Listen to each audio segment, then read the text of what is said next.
Welcome Aquarius to your in-depth weekly horoscope for week commencing the 10th of July for the Sun or the Ascendant.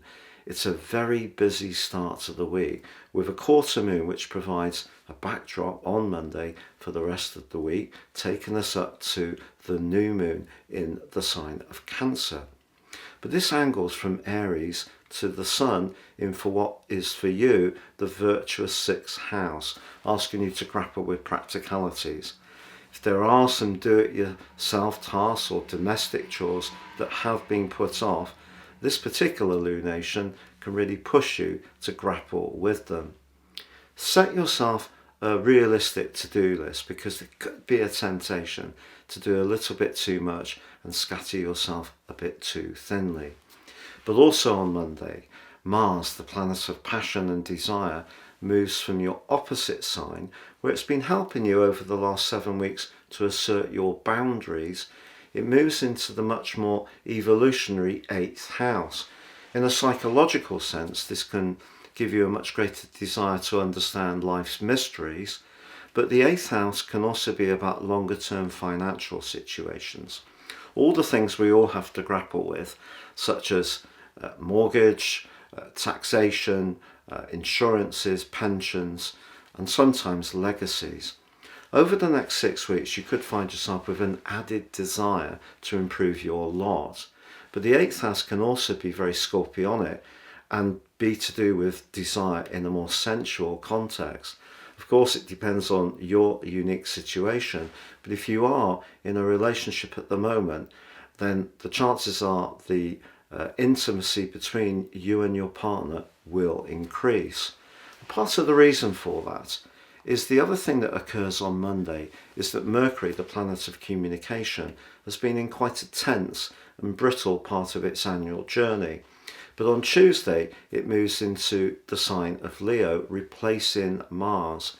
But Mercury in your 7th house really works well. It's a planet that's exalted in your sign, but also it governs the second 10-degree decan of Aquarius.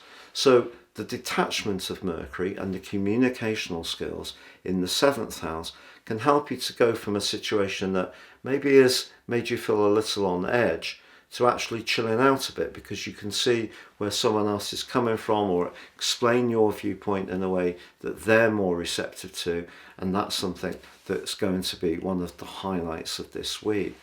Now Venus continues in this location, and that's a sumptuous influence in the 7th house, and it can, during its journey right through to the early part of September, bring something very special to pass as far as your love life is concerned.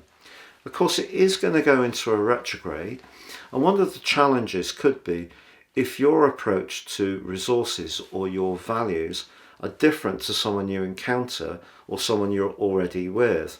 And because Venus forges a swirling, misty link to Neptune, which at the best of times can be a little bit hard to read, I just feel that if you do encounter someone for the first time, even if they seem very, very exciting to be around, just keep a little bit of yourself back. Mercury's going to help you to unpick the code here. You just need Mercury to have a little bit more time to find its way in your 7th house.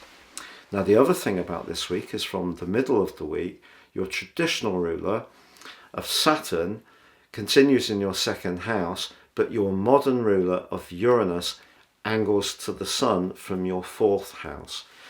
This pushes you to declutter at home. You're someone who really appreciates space, or you may decide that you want to in some way change your existing abode because you feel that it could benefit from maybe a fresh approach.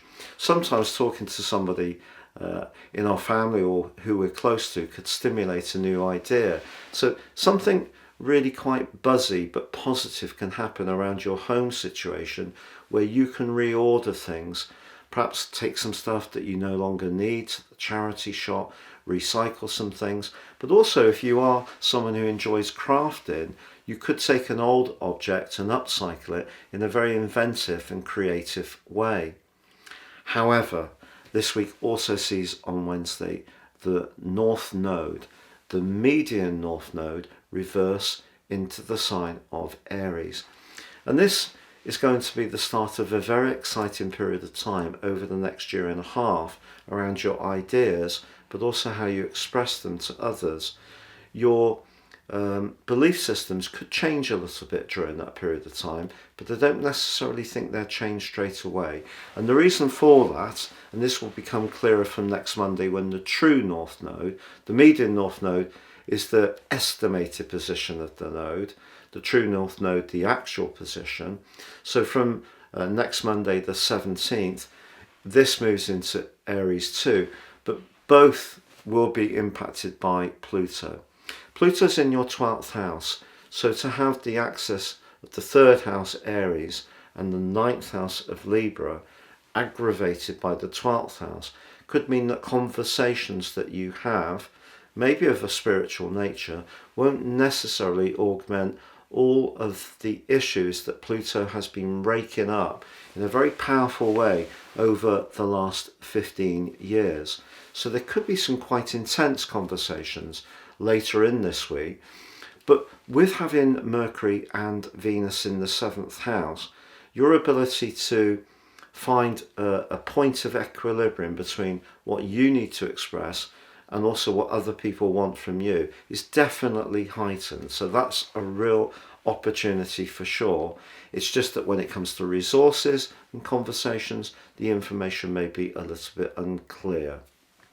It's been a real pleasure being with you, Aquarius. Thank you so much for joining me. If you would like to ascend above this zodiac broadcast and embrace more serious astrology, if you order your year 2024 personal forecast now based on your unique birth data, I will prepare for you the rest of 2023, and in my special package you'll get 30% off and also your character analysis report, your life roadmap, which really gives you some incredible understandings of the patterns that have played out in your situation so far.